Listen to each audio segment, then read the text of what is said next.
Okay, so let's continue with the percentage discussion. So next topic जो अपन अब आज करने वाले हैं that is percentage point change. So percentage point change क्या होता है? ये basically arithmetic difference of two percentage values. कोई भी दो परसेंटेज वैल्यूज अगर आप डिफरेंस लेते हो so that will be percentage point change. इसको समझते हैं अपन एग्जाम्पल से।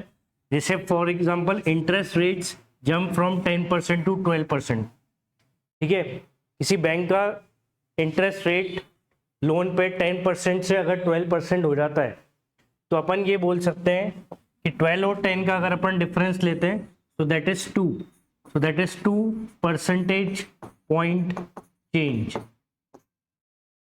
2 परसेंटेज पॉइंट चेंज। ये इंटरेस्ट रेट में चेंज है 2 परसेंटेज पॉइंट चेंज का, तो इसका मतलब है पॉइंट चेंज अगर 2 दिया है तो मतलब 10 से 12 हो गया, मतलब 2 का डिफरेंस है। ठीक है, वो बात अलग है कि 10 से 12 होना मतलब 2 का इंक्रीज होना किस पे? 10 पे। तो 2/10 is 2/10 which is 1/5 which is nothing but 20%। हाँ, अपन ये बोल सकते हैं कि परसेंटेज इंक्रीज, इंटरेस्ट रेट का परसेंटेज इंक्रीज 20 है, लेकिन परसेंटेज पॉइंट चेंज इन दोनों का डिफरेंस होगा बस, that is 2 percentage point change. So जो भी अरिथमेटिक डिफरेंस होगा परसेंटेज वैल्यूज पे वो होगा आपका परसेंटेज पॉइंट चेंज। तो 2% पॉइंट चेंज है और 20% इंक्रीज है परसेंटेज, मतलब रेट पे, इंटरेस्ट रेट पर 20% का इंक्रीज है, वो परसेंट पॉइंट चेंज 2 है। जैसे नेक्स्ट एग्जांपल देखिए, inflation in India in November 20 is 7.24 while in December 20 is 7.18। तो सेम ईयर का नवंबर दिसंबर का इन्फ्लेशन पता है। ठीक है, तो परसेंटेज पॉइंट चेंज क्या होगा? आपको सिर्फ इन दोनों वैल्यू का डिफरेंस देखना है। तो इन दोनों का अगर अपन डिफरेंस देखें सो that is 0.06। So that is the 0.06 percentage point change. ठीक है, सो 0.06 परसेंटेज पॉइंट चेंज है और आप यहाँ पे क्या कर रहे हो? सिर्फ इन दोनों वैल्यू का डिफरेंस कंसिडर कर रहे हो। ठीक है, परसेंटेज इंक्रीज अलग होता है, परसेंटेज चेंज अलग होता है, लेकिन परसेंटेज पॉइंट चेंज में आपको सिर्फ परसेंटेज वैल्यू का डिफरेंस कंसिडर करना है। आ गया समझ में? ठीक है, चलो नेक्स्ट देखें अपन। नेक्स्ट कॉन्सेप्ट क्या है? Next is difference between by and to.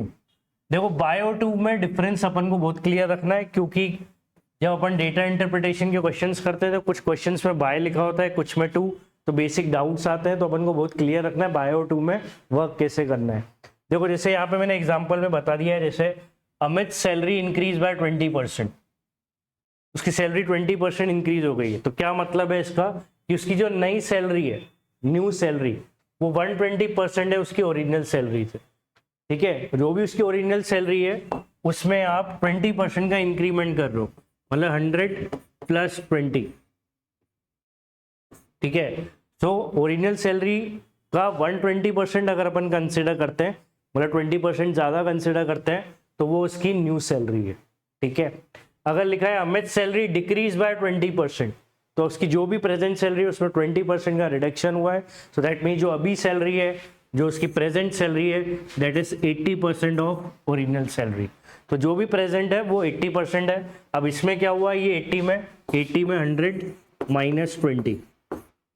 ठीक है, तो जब बाय आता है, ठीक है, तो जब बाय आता है तो आप 100 से आगे और 100 से पीछे जाते हो जितना परसेंटेज गिवन है। तो 20% जो कोई चीज़ इंक्रीज हो रही है तो 100 में 20 ऐड हो गए 120% हो जाएगा वो, और अगर 20% से कम हो रहा है तो 100 में 20 कम होके 80% हो जाएगा। तो ये बाय में यूज होता है, बाय कॉन्सेप्ट में अपन ऐसे काम करते हैं। तो 20% इंक्रीज हुई तो 120% सैलरी हो गई, और अगर 20% डिक्रीज हुई है तो 80% हो गई। सिंपल ये कॉन्सेप्ट है।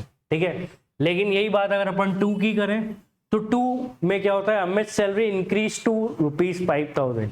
तो इसका मतलब ये है कि जो अभी अमित की सैलरी है वो 5,000 है, एट प्रेजेंट 5,000, इंक्रीज होके 5,000 हो गई, मतलब इससे पहले हो सकता है 5,000 से कम हो। ठीक है, कुछ भी वैल्यू हो सकती है, शायद अमित की सैलरी लेट से 3,000 हो, तो Amit salary increase to 5,000, so that is 3,000 से अब उसकी 5,000। तो जब भी 2 लिखा है मतलब ये फाइनल वैल्यू है, तो एट प्रेजेंट उसकी सैलरी 5,000 ही है। तो ये बस अपन को समझना है। ठीक है, Amit salary decrease to 4,000, decrease to 4,000 मतलब अमित की सैलरी हो सकता है 4,000 से ज्यादा हो, 8,000, लेकिन अब उसकी सैलरी 4,000 हो गई। 2 के बाद जो भी है एट प्रेजेंट अब उसकी सैलरी कितनी है, 4,000। तो मतलब समझ में आ गया, 2 के बाद मोस्टली क्या होता है, जो वैल्यू होती है एब्सोल्यूट होगी, परसेंटेज में नहीं होगी। ठीक है, बस ये आपको फाइनल वैल्यू कंसिडर करनी है, बस ये मतलब है। तो इंक्रीज डिक्रीज दिख रहा है आपको, तो आपको माइनस प्लस कुछ नहीं करना है, ये ध्यान रखना है। जो भी 2 के बाद लिखा है वो आपकी फाइनल वैल्यू। ये छोटा सा डिफरेंस है बाय और 2 में। Clear? Next, product constancy, very important topic with respect to percentage. अब प्रोडक्ट कॉन्स्टेंसी, तो प्रोडक्ट कॉन्स्टेंसी कहाँ पे अप्लाई होता है, ये सिचुएशन है, ये कुछ बेसिक सिचुएशंस है जो अपन को क्वेश्चन में पढ़नी है, और वो पढ़ के फिर प्रोडक्ट कॉन्स्टेंसी का कॉन्सेप्ट पहले देखना है कि उस पर क्वेश्चन है कि नहीं। तो rate into quantity is expenditure, speed into time is distance, efficiency into time is work, length into width is area of rectangle. In situation पे अपन प्रोडक्ट कॉन्स्टेंसी अप्लाई करते हैं। प्रोडक्ट कॉन्स्टेंसी अप्लाई कैसे करते हैं वो देखना है अपन।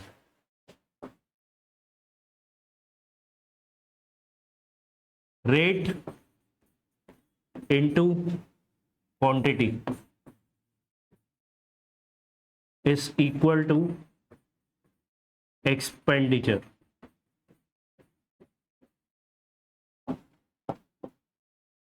Rate into quantity is equal to expenditure.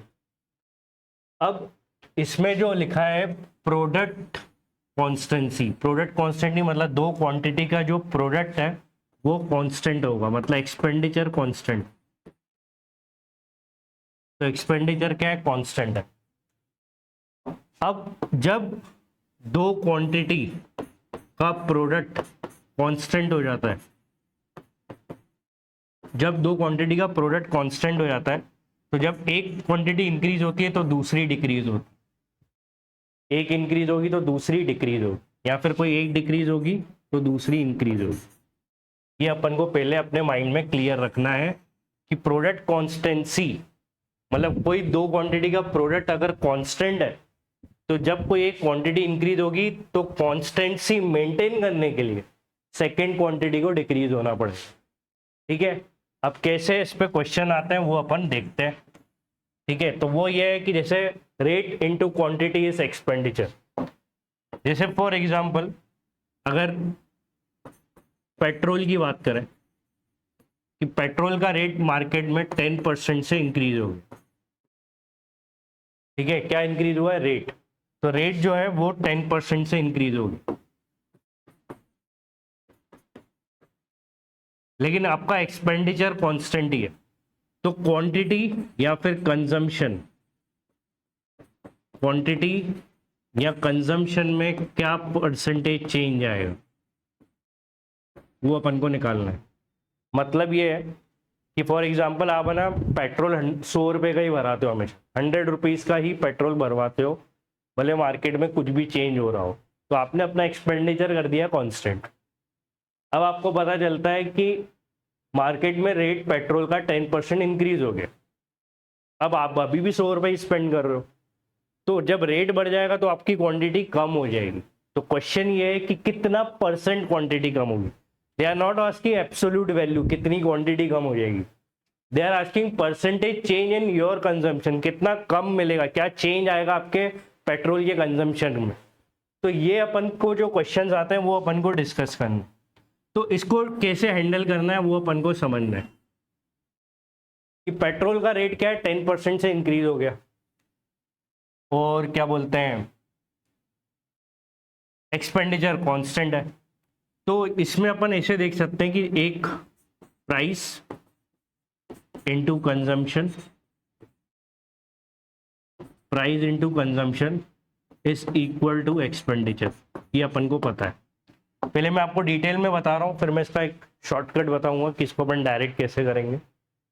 तो अपन मान लेते हैं कि प्राइस जो है ना पेट्रोल का वो 10 रुपीज पर लीटर है, ये अपन मान लेते हैं कि प्राइस 10 रुपये लीटर, और कंजम्पशन अपन मान लेते हैं कि अपन 10 लीटर कंज्यूम करते हैं। तो 10 रुपीज पर लीटर के हिसाब से अगर अपन 10 लीटर कंज्यूम करेंगे तो अपना एक्सपेंडिचर होगा 100 रुपीज। ठीक है, तो that is also known as, इसको मैं बोलता हूं 10-10 रूल। 10-10 रूल, इससे आप कॉन्सेप्ट समझ सकते हो, लेकिन बार बार आप ये अप्लाई करोगे नहीं सिर्फ समझाने के लिए। 10 रुपए पर लीटर प्राइस है, 10 लीटर आप कंज्यूम करते हो, 100 रुपए आपका एक्सपेंडिचर होता है। अब क्या हुआ कि अपन देख रहे हैं कि जो प्राइस है वो 10% इंक्रीज हो गया, तो आप 10 को 10% इंक्रीज कर दोगे, तो 10 का 10% है 1, तो 10 से क्या हो जाएगा ये 11। ठीक है, new rate is 11 rupees per litre into what is the new consumption, we don't know, let's say see. लेकिन एक्सपेंडिचर पक्का है कि अभी भी 100 रुपीज ही है, एक्सपेंडिचर में कोई चेंज नहीं। आ रही बात समझ में? तो अपन ने रेशियो पढ़ा था 100, अब यहाँ से अपन सी की वैल्यू निकाल सकते हैं, क्या हो जाएगा 100/11, और 1/11 अपन ने क्या पढ़ा था, 1/11 इंटू 100 क्या पढ़ा था 9.09, है ना। 1/11 तो 0.09 इंटू 100 कर रहे हैं अपन, तो 9.09 हो जाए। तो ये चीज आपको समझनी है कि हुआ क्या, इफेक्ट क्या पड़ा इसका, वो अपन देख रहे हैं।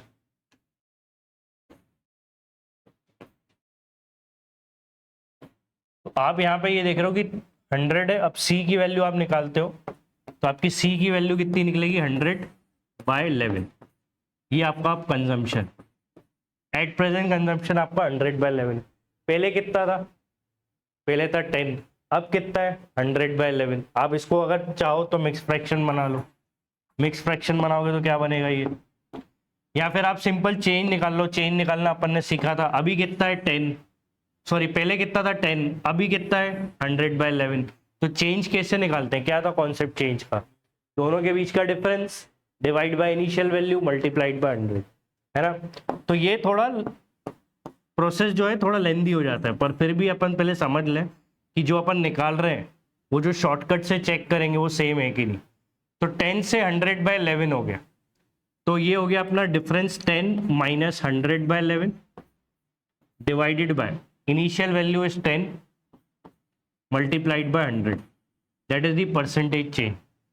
तो ये अपन देख सकते हैं 11 इंटू 10 हो जाएगा 110, माइनस 100 इज 10, 10/11 इंटू ये 10 से 100 हो जाएगा, कैंसिल हो गया, तो ये आएगा आपका 100/11, एंड 100/11 क्या होता है 9.09%। तो मतलब आपका कंजम्पशन जो है वो डिक्रीज हो गया। देखो प्राइस क्या हुआ, इंक्रीज हुआ है, तो कंजम्पशन डिक्रीज हुआ है। कितना डिक्रीज हुआ है 9.09%। बट ये जो प्रोसेस है ये लेंदी प्रोसेस है, अपन को ऐसे नहीं करना एग्जाम, ठीक है। लेकिन ये प्रूफ के लिए जरूरी है कि क्या गारंटी है कि 9.09% ही सही है। अपन जब शॉर्टकट देखेंगे तो आपको ये समझना है कि देखो पहले 10 लीटर था, अब कितना हो गया 100/11, 100/11 10 लीटर से 100/11 का percentage change difference upon initial value multiplied by 100 कितना आ रहा है 9.09। ठीक है, अब अपन यही टेक्निक मतलब यही चेंज कौन सा 9.09 इंक्रीज है कि डिक्रीज है, ये डिक्रीज है ये, है ना, ये डिक्रीज हुआ है 9.09% से डिक्रीज हो जाएगा। अगर पेट्रोल का प्राइस 10% इंक्रीज होगा तो क्या कम हो जाएगा, कंजम्पशन जो है वो 9.09% डिक्रीज हो जाए। ठीक है, अब इसको डायरेक्ट कैसे करना है वो अपन समझते हैं। ठीक है, अब वो अपन को जो है सबसे इंपॉर्टेंट पार्ट जो अपन को समझना है वो ध्यान से देखना। यही क्वेश्चन सेम टू सेम आ जाता है कि पेट्रोल का प्राइस 10% इंक्रीज हो गया है, पेट्रोल का प्राइस 10% इंक्रीज हो गया है, कंजम्पशन में क्या चेंज आएगा वो बताओ। अगर एक्सपेंडिचर कांस्टेंट है तो, एक्सपेंडिचर क्या है कांस्टेंट है, तो आपको वर्ड प्रॉब्लम में ये पूरा आइडेंटिफाई करना है कि एक्सपेंडिचर कांस्टेंट है, पेट्रोल का प्राइस इंक्रीज हुआ है, तो डेफिनेटली कंजम्पशन जो है वो डिक्रीज होगा। क्या होगा डिक्रीज। अब कितना डिक्रीज होगा वो अपन को पता करना है।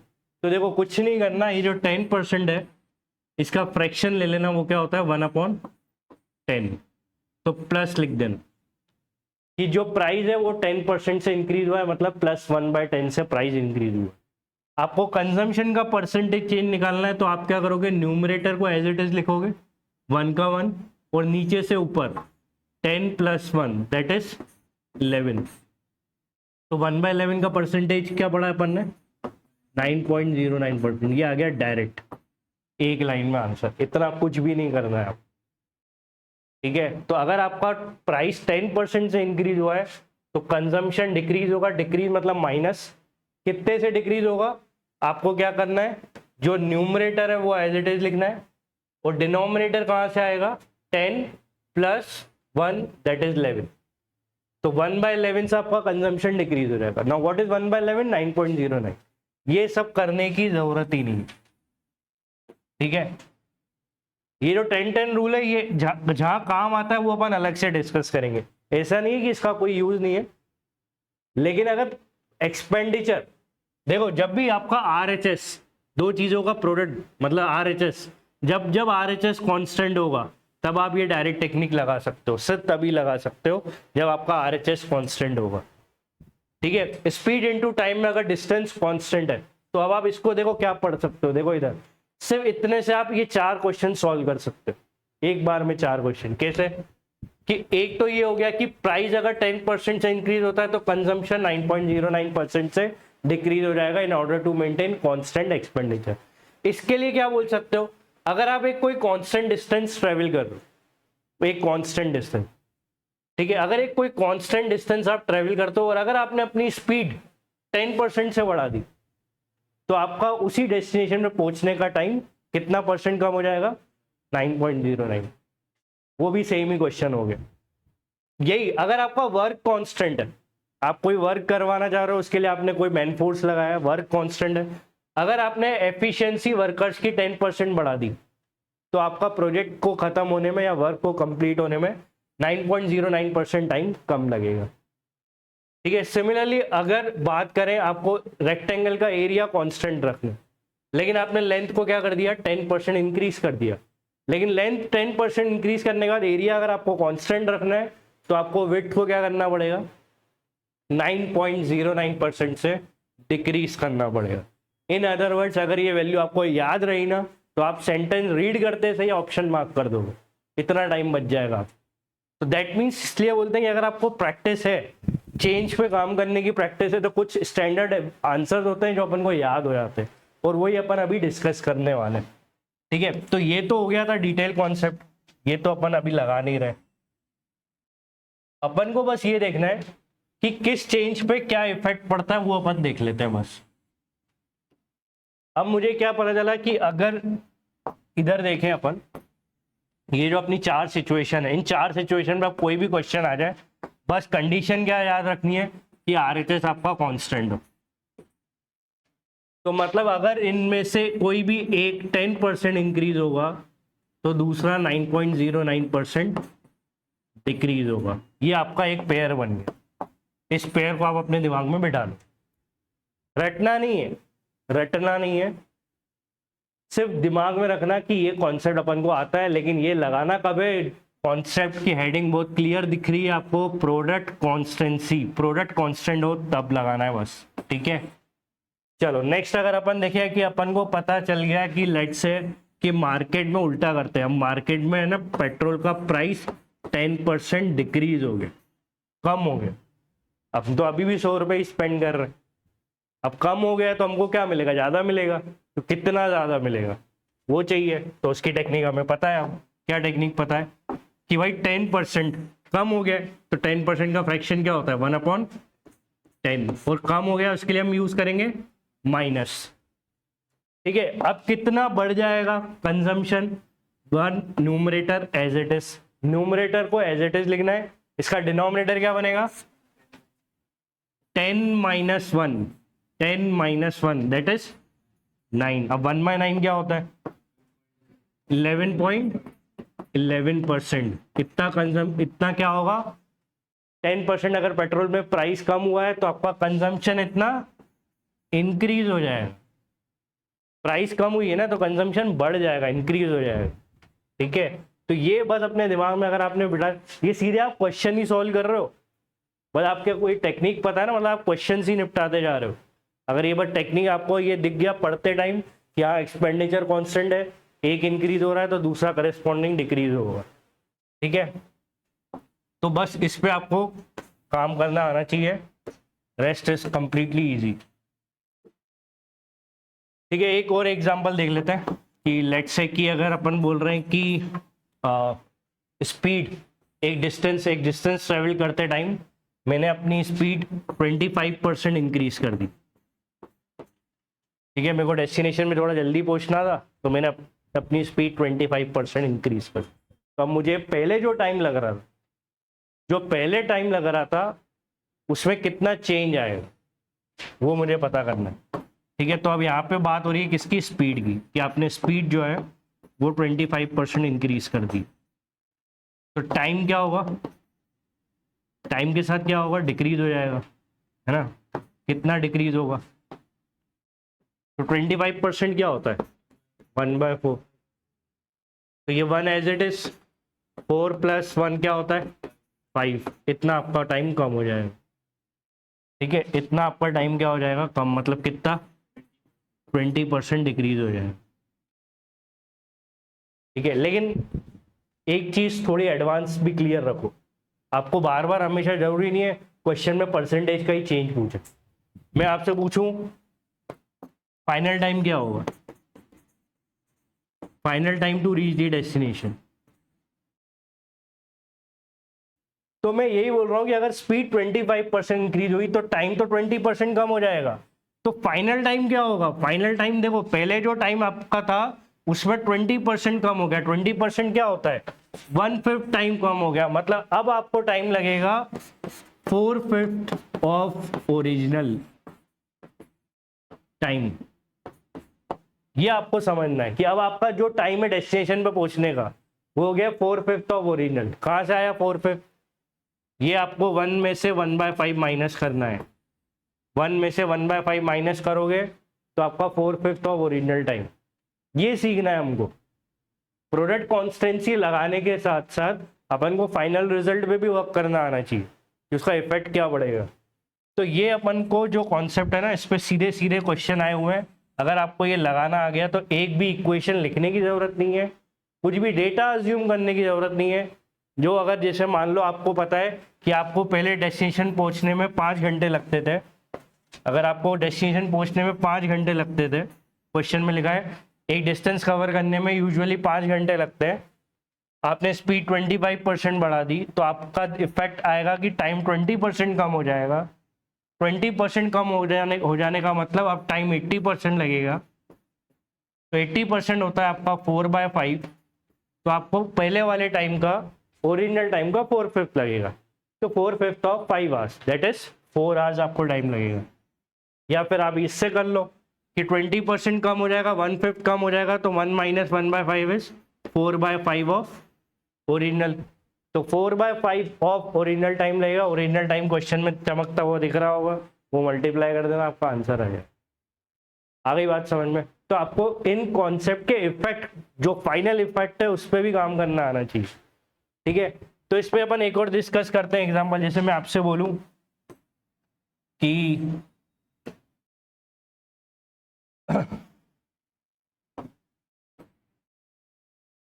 लेट्स से अगर अपन एग्जांपल देखें कि मैं आपको बोल रहा हूँ कि जो स्पीड है वो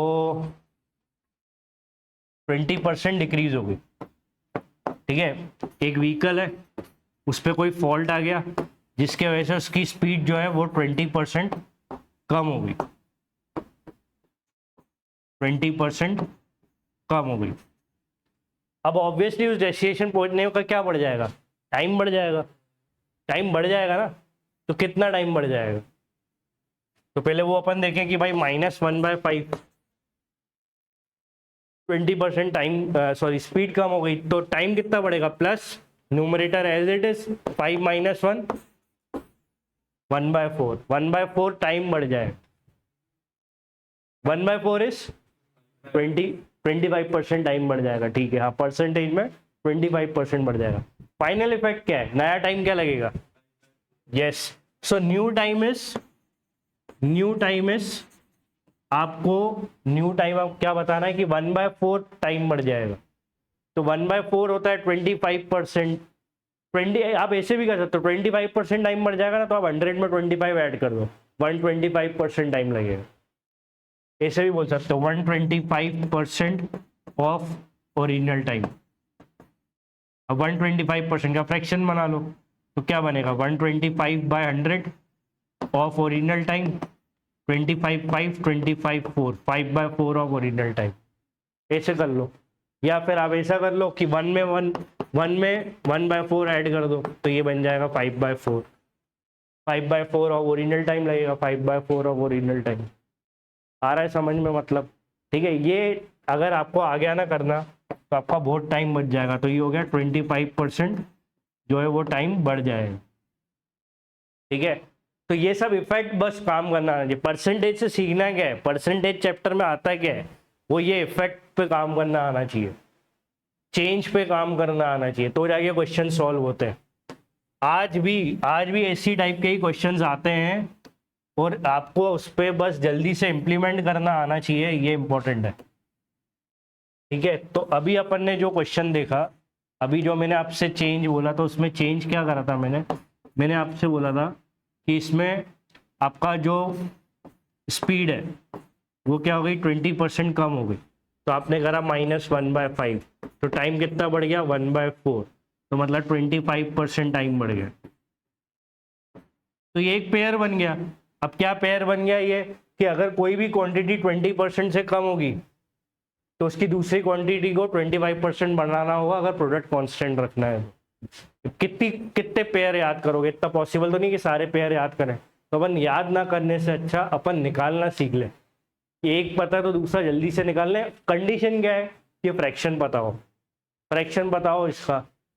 ठीक है, तो आप इससे यही बोल सकते हो कि अगर मैंने लेंथ 20% कम कर दी तो ब्रेथ को 25% इंक्रीज करना होगा in order to maintain area constant. अगर यहाँ पे जैसे अपन ने स्पीड टाइम का एग्जांपल लिया है, यहाँ पे अपन प्राइस इनटू कंजम्पशन का बोल सकते हैं कि अगर मार्केट में प्राइस 20% कम हो गया है और एक्सपेंडिचर कांस्टेंट है, तो आपका कंजम्पशन कितना इंक्रीज हो जाएगा, 25% कंजम्पशन इंक्रीज हो जाएगा। तो ये सब बात आपको अप्लाई करना आना चाहिए, and that is the concept which is known as product constancy. Very important concept of percentage chapter, बहुत ज्यादा इंपॉर्टेंट टॉपिक है। इस पे पेयर पे काम करना और फिर फाइनल इफेक्ट पे काम करना, वो आज तक क्वेश्चन आते हैं उससे। ठीक है, क्लियर है? तो ये कॉन्सेप्ट था जो अभी अपन ने डिस्कस किया, प्रोडक्ट कॉन्स्टेंसी। एक एग्जांपल और मैं बता देता हूं आपको।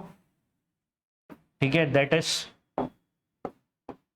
कि अगर प्राइस 60% इंक्रीज होता है, ठीक है, तो कंजम्पशन कितने % डिक्रीज हो जाएगा।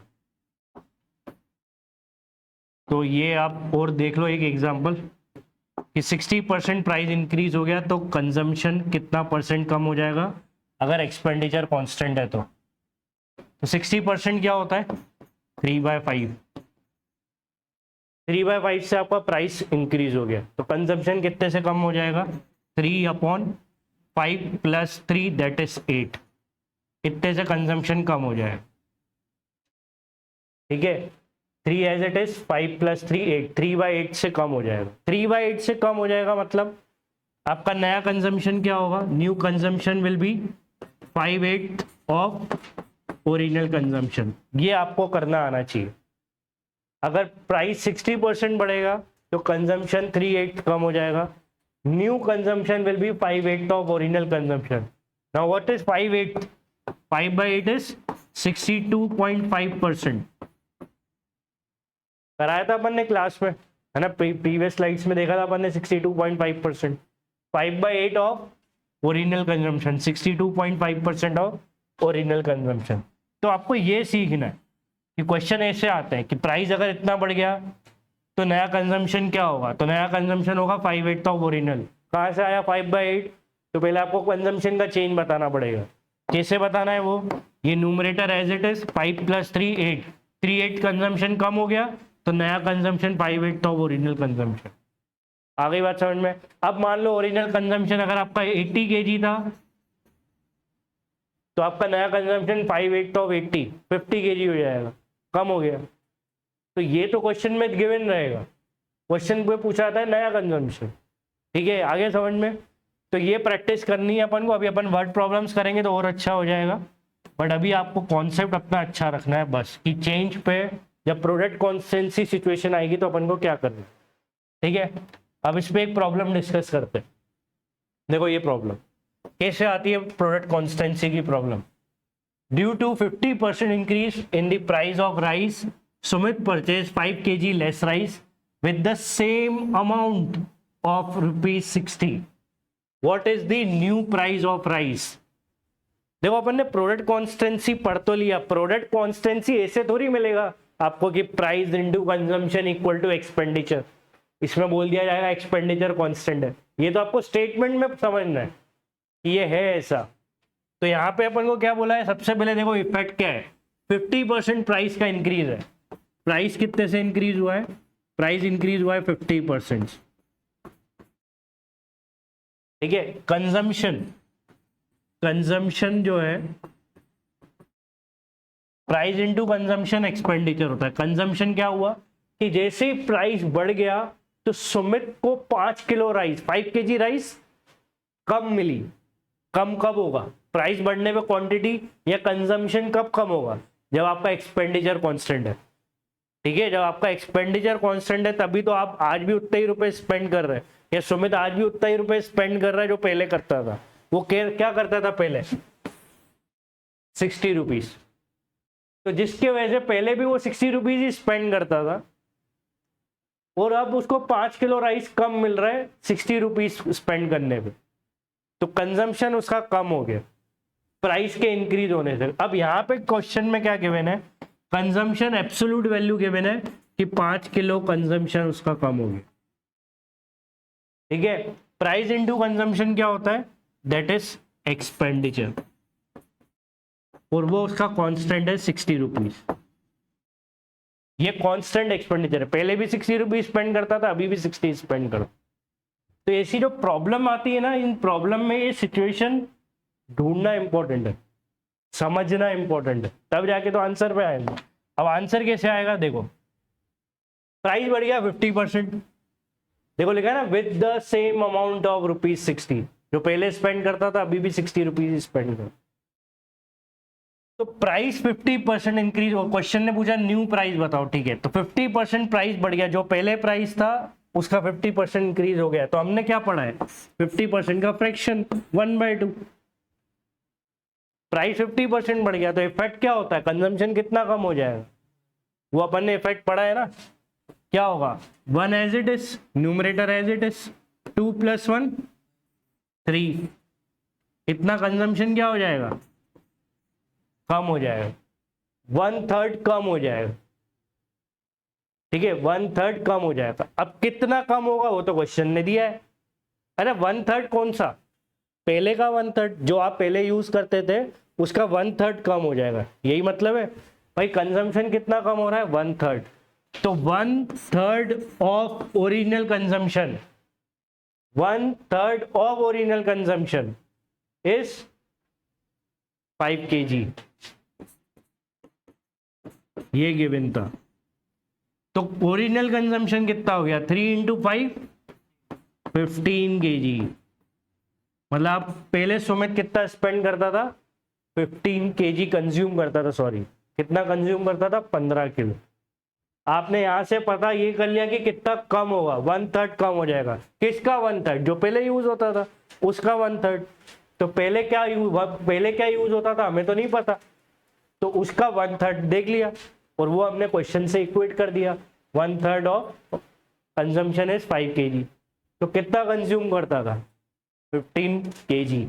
ठीक है, तो अगर 15 किलो वो स्पेंड करता था, कितने रुपए देके, 60 रुपए देके, तो प्राइस क्या होगी ओरिजिनल, 60 रुपीज में वो 15 kg परचेज करता था। ठीक है, 60 रुपए में 15 किलो लेने का मतलब क्या है, प्राइस क्या है, 4 रुपीज पर kg। ये कौन सी प्राइस है, पहले वाली, क्योंकि पहले वाला प्राइस यही स्पेंड करता था, ये पहले वाला कंजम्पशन। जब प्राइस पहले वाली है, कंजम्पशन पहले वाला है, तो ये प्राइस भी तो ओरिजिनल ही होगी। तो पहले उसका रेट क्या था, राइस को लेने का रेट क्या था, 4 रुपए किलो। क्वेश्चन ने क्या पूछा है, न्यू प्राइस बताओ। तो भैया न्यू प्राइस तो आता है अपन को निकालना, न्यू प्राइस में है ही क्या,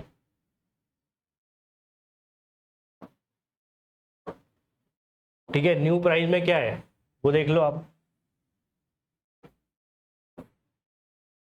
तो न्यू प्राइस जब अपन ने ओरिजिनल प्राइस निकाल लिया तो न्यू प्राइस में है ही क्या, 4 रुपए किलो पहले लगते क्या रही है, 4 रुपए किलो पहले रेट था, नया प्राइस पूछा है तो नया प्राइस क्या है, प्राइस कितना इंक्रीज हो गया था, कितना इंक्रीज हो गया था 50%। तो 4 को 50% नहीं इंक्रीज कर सकते हो क्या,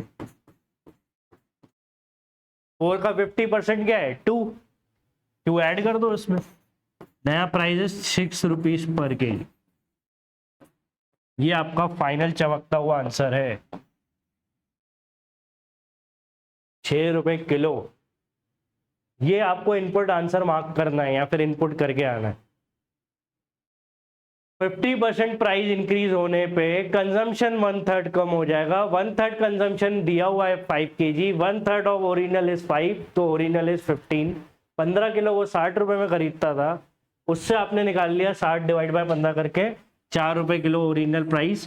क्वेश्चन ने पूछी है न्यू प्राइस, इस प्राइस को 50% इंक्रीज कर दो, क्योंकि न्यू प्राइस क्या हुआ था 50% इंक्रीज हुआ था, ये 50% आपने इंक्रीज कर दिया। 4 का 50% 2 होता है, 2 इसमें जाके ऐड कर दो, 6 आपका आंसर है। आ गया समझ में। तो अब अपन ने ये प्रोडक्ट कॉन्स्टेंसी पे एग्जांपल लिख दिया। अब देखो कुछ क्वेश्चन ऐसे होते हैं जिसमें प्रोडक्ट कांस्टेंट नहीं होता, जैसे एक सैंपल देखो आप, जैसे ये क्वेश्चन आ गया when product is not constant. Question क्या है, क्वेश्चन ये है कि length of rectangle is increased by 20% and breadth is decreased by 10%. What is the percentage change in the area of rectangle? तो एरिया ऑफ रेक्टेंगल क्या होता है, length into breadth equal to area of rectangle, ये होता है area of rectangle. Length of rectangle increase by 20%, length increase by 20%, breadth decrease by 10%, breadth decrease by 10%. What is the percentage change, किसमें पूछा है change, तो मतलब क्या area में चेंज पूछा है ना, तो क्या यहाँ पे प्रोडक्ट कांस्टेंट है, प्रोडक्ट कांस्टेंट में तो आरएचएस कांस्टेंट रहता है, उसने तो चेंज ही आरएचएस में पूछा, प्रोडक्ट कांस्टेंसी क्या पढ़ा था हमने, दो चीजों का प्रोडक्ट कांस्टेंट, आरएचएस कांस्टेंट होगा, यहाँ तो वो चेंज ही आरएचएस का पूछ रहा है, तो मतलब ये प्रॉब्लम प्रोडक्ट कांस्टेंसी से नहीं है। अब सर ये तो ठीक है, हमें समझ में आ गया कि ये प्रोडक्ट कांस्टेंसी से नहीं है, तो फिर अब मैं इसको डील कैसे करना है एग्जाम।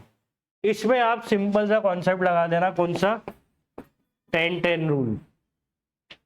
जब प्रोडक्ट कांस्टेंट्स नहीं हो तब आप 10-10 रूल लगा दो। अब 10-10 रूल ये है कि आप लेंथ मान लो 10 यूनिट्स, विड्थ मान लो 10 यूनिट्स, यूनिट मतलब सेंटीमीटर मीटर किलोमीटर जो मानना है मान, 10 इंटू 10 एरिया कितना हो गया 100 सेंटीमीटर स्क्वायर, अगर आप सेंटीमीटर लेते हो तो ये आपने लेंथ खुद से मान ली 10, विड्थ खुद से मान ली 10, एरिया हो गया कितना 100। आपको एरिया में चेंज बताना है, आपने अभी क्या है आपका एरिया, अभी आपका एरिया 100 यूनिट्स है, 100 स्क्वायर यूनिट्स। अब क्या बोल रहा है, लेंथ 20% इंक्रीज हो गई, तो 10 का 10% होता है 1, तो 20% हो जाएगा 2, तो ये 20% हो गई मतलब 12 हो गया। तो लेंथ कितनी है, न्यू लेंथ कितनी है 12%, sorry new length is 12 units, 20% increase हो गई। ब्रेथ कितनी कम हो गई 10% कम हो गई, 10 का 10% इज 1, तो दैट इज 9, ठीक है।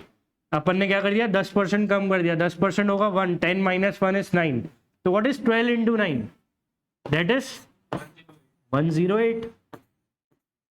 अब कितना इजी होता है कोई भी चीज को 100 से कंपेयर करना। अभी कितना एरिया 108, पहले कितना था, कितना परसेंट बढ़ गया 8% इंक्रीज हो गया, खत्म हो गया क्वेश्चन। आपको इनपुट करके आना है 8, that is the concept of 10-10 rule. कब अप्लाई कर देना? When product is not constant. आ गया समझ में?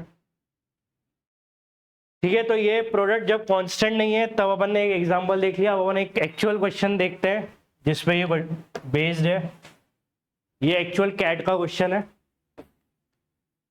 That is based on when product is not constant. क्या बोला है इसमें क्वेश्चन देखे?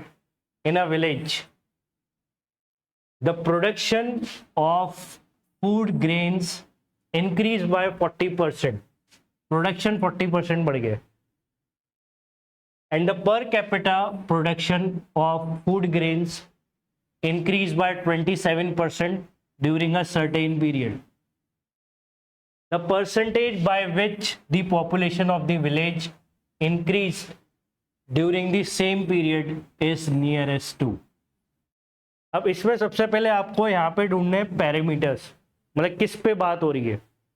देखो, एक क्या बोला है कि विलेज में प्रोडक्शन इंक्रीज हो गया, प्रोडक्शन इंक्रीज हो गया कितना? 40%।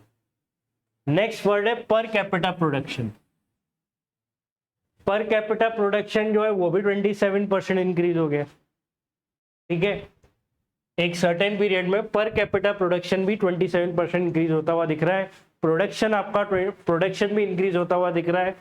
The percentage by which, percentage change पूछा है, percentage by which population of the village increase। Third parameter is population.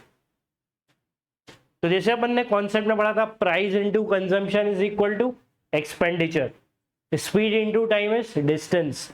ऐसे ये भी आपको खुद बनाना पड़ेगा सेंटेंस। क्या बनेगा वो? प्रोडक्शन क्या होगा? Population multiplied by per capita production. Per capita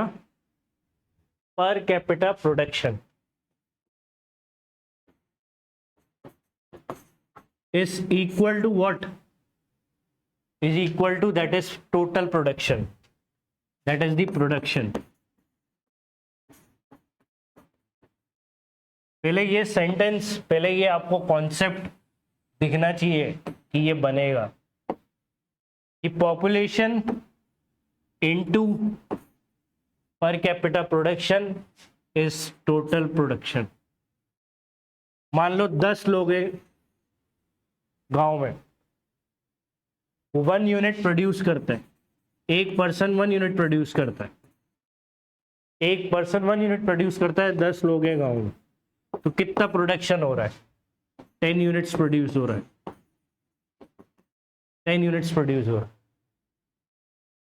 तो ये पहले अपना लैंग्वेज बनाना पड़ेगा आपको। वो ये थोड़ी लिख के ब्रैकेट में लिख के दे देंगे कि population into per capita is total production. ये तो आपको खुद अपना, आप मैनेजमेंट के स्टूडेंट हो, कॉमर्स स्टूडेंट्स हो, तो इतना तो आपको पता होना चाहिए कि इसका मतलब ये है। ठीक है, अब अपन क्वेश्चन देखते हैं एक्चुअल में। इसमें अपन को ये बोला है कि प्रोडक्शन 40% इंक्रीज हुआ है, इसका बोला है ये 40% इंक्रीज हुआ है। पर कैपिटा प्रोडक्शन 27, इसका भी चेंज पता है, ये 27% इंक्रीज है। मतलब अपना आरएचएस चेंज है ना, आरएचएस में चेंज दिख रहा है, तो प्रोडक्ट कॉन्स्टेंसी का तो क्वेश्चन हुआ नहीं है। तो ये कौन सा क्वेश्चन है जब प्रोडक्ट कांस्टेंट नहीं है? पॉपुलेशन में चेंज पूछा है, पॉपुलेशन में चेंज पूछा है, तो ये अपन को करना है, पॉपुलेशन में चेंज क्या होगा। ठीक है, अब आप यहाँ पे आप चाहो तो आप ले लो 10 इक्वल टू 100। क्या है ये 10 पॉपुलेशन अपन ने 10 मान ली, पर कैपिटा प्रोडक्शन 10 यूनिट मान लिया, तो टोटल प्रोडक्शन कितना है? टोटल प्रोडक्शन है 100 यूनिट्स। 10-10 रूल लगा दिया। आ रहा है बात समझ में? तो प्रोडक्शन कितना बढ़ गया है? 40, तो 100 को 40% आता है बढ़ाना, क्या बनेगा final? 140 units. Per capita production 27% increase हुआ है, तो इसका 27% क्या होगा, 20% 2 और 0.7%, 0.7, तो आपका ये कितना हो जाएगा 12.7, फाइनल 27% इंक्रीज कर दिया। इनटू न्यू पॉपुलेशन पूछी है, पॉपुलेशन में चेंज पूछा है, वो अपन को नहीं पता, अपन न्यू पॉपुलेशन पी मान लेते, ठीक है। तो यहां से हम पी निकाल लेंगे, तो पी अपना कितना आएगा 140 डिवाइड बाय 12.7, इसको इससे डिवाइड कर दोगे आप, इतना काम करना था आपको, ठीक है, इतना सा काम करना था आपको। अब ये करने के बाद स्क्रीन कैलकुलेटर करके कुछ होता है पेपर में, उसको जाके कॉर्नर में यूज कर लो, ठीक है। ये अपन जाके देखें तो ये क्या है भाई 140 डिवाइड बाय, यहाँ यूज करो ना कैलकुलेटर, कोई दिक्कत नहीं है। कितना आ रहा है 11.02, कितना आ रहा है 11.02 क्या होता है 11 ही, देखा जाए तो 11.02 क्या है, विच इज नथिंग बट 11।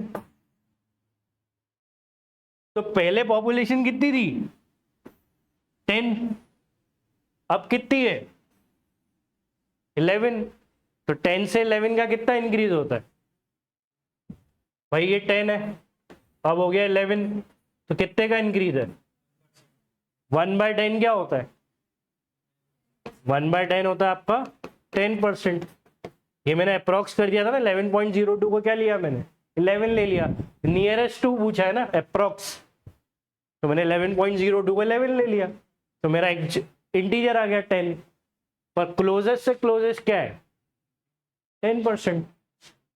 तो ये चीज सीखनी है भाई, ये प्रोडक्ट कॉन्स्टेंसी कैसे अप्लाई करनी है एग्जाम में, ये आपका कॉन्सेप्ट जो है ना, ये आपको सीखना है बस। अगर ये आ गया तो फिर आपको कुछ दिक्कत नहीं आने वाली, कि 10 से 11 हो गया, 1 का इंक्रीज किस पे 10 पे, 10% खत्म, क्लियर, ठीक है, क्लियर है ये क्वेश्चन। अब नेक्स्ट कॉन्सेप्ट देखें अपन, that is successive increase and decrease, successive increase और डिक्रीज। अब इसमें अपन को एक क्वेश्चन से मैं बता रहा हूं, क्वेश्चन है trader gives successive discount of 10%, 20% and 10% respectively, what is the final selling price and overall discount. Successive क्या होता है, सक्सेसिव में कोई चीज चेंज होती है, फिर उस चेंज वैल्यू में फर्दर चेंज होता है, फिर उस चेंज वैल्यू में फर्दर चेंज होता है, तो आप जो भी चेंज वैल्यूज है उसी में इंक्रीज और डिक्रीज करते हो। सक्सेसिव मतलब ए से बी हुआ तो फिर बी में सी, बी में कुछ चेंज करा आपने सी हो गया, फिर सी में कुछ चेंज करा डी हो गया, that is the successive changes, ठीक है। तो अब सक्सेसिव इंक्रीज में क्या है कि यहाँ पे अपन को दिया है कि एक ट्रेडर गिव सक्सेसिव डिस्काउंट, पहले वो 10% का डिस्काउंट देता है, फिर कस्टमर सेटिस्फाई नहीं होता तो फिर और 20% कर देता है, फिर उसमें और कम करता है 10% कर देता है, ठीक है। तो एक कस्टमर कुछ परचेज करता है ट्रेडर से, तो वो पहले ट्रेडर 10% का डिस्काउंट देता है, पर कस्टमर सेटिस्फाइड नहीं होता तो वो और बार्गेनिंग करके कम करवाता है, तो वो 20% कम कर देता है, जो पहले रिड्यूस हुआ उसमें वो 20% कम, फिर और रिड्यूस कर दिया 10%। अब फाइनल सेलिंग प्राइस क्या होगा, तो इसको अपन कैसे डील करते हैं, इसमें अपन जैसे कि पहले अपन मान लेते हैं कि जो ट्रेडर है उसने फर्स्ट टाइम अपने कस्टमर को प्राइस बताया 100 रुपीज, इसको आप मार्क प्राइस बोल सकते हो, ठीक है। मतलब पहले कस्टमर ने आर्टिकल पे प्राइस देखा 100 रुपीज लिखा है, तो जब उसने परचेज किया तो ट्रेडर ने उसको पहले एक डिस्काउंट दिया, कितना, दैट इज 10%, तो इसमें उसने फर्स्ट 10% कम कर दिया,